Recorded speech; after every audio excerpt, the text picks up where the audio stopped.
Wow, ku Progen Media TV omusajja Dr. Hamza Ssebunya agenda kussa Eddy Kenzo. Wow. Olunaku olwaleero gabadde mazaalibwa ga Amal Musuuza. Era nga bambi omukyala ono Rema Namakula nga bwe tumumanyi ffe essaawa yonna tubadde tulinda kimu bifaananyi. Kubanga omukyala ono y'omu ku bakyala abali aba socialite oba wenyinza okiyita socialite ku social media nti ye buli ekituukawo ku bulamu bwe aba alina kibalaga, aba alina kipostinga. Omukyala Rema adde tasobola kyebeera n'ayita mwana mulenzi namubagamba oyo akuba ebifaananyi bya Rema bamuyita Emmy Dynamic n'ayita Emmy n'amugamba Emmy omanyi jangu onkuba ebifaananyi onkubire ne Amal Musuuza onkubire ne bba wange Dr. Hamza ebifaananyi nga bigenda gatta birthday ya Amal Musuuza then bigatte n'ennaku zino enkulu kubanga kyemmanyi abantu balinze ebifaananyi tebabiraba era blog abasinga babaddenga ku peegi zaabwe nga bagamba anytime now Rema ateekayo naye nga teri ali sure nti anaateekayo.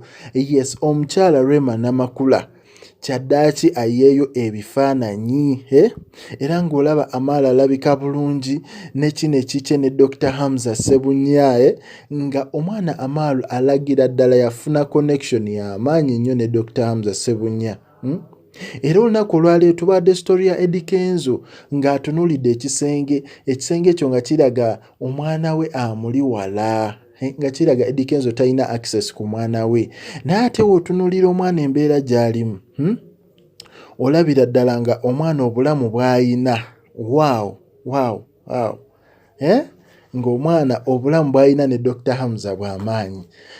Bonna bambadde kaggule ne bamaakinga ne basobola okuba nga yes ebifaananyi bye beekubye byebyo nga byebyo ng'olaba kale obulamu bwe buli mu famire. Ffe Rema tetumulinaako buzibu kubanga kyagala kyakozesa obulamu bwe agala nnyo okubeera ne bbaawe mu limelight.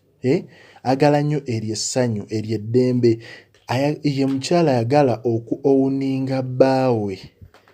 Abaami abamu bakyagala abamu tebakyagala so ye nga ye akyagala so ffe tumukongratulatinga kuba olaba nti essanyu weeriri.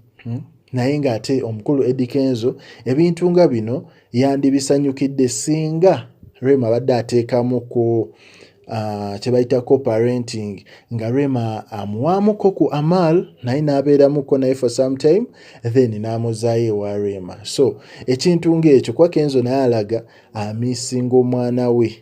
Kale ku Progen Media TV yonna gy'osinzira likinga, commentinga, subscribing.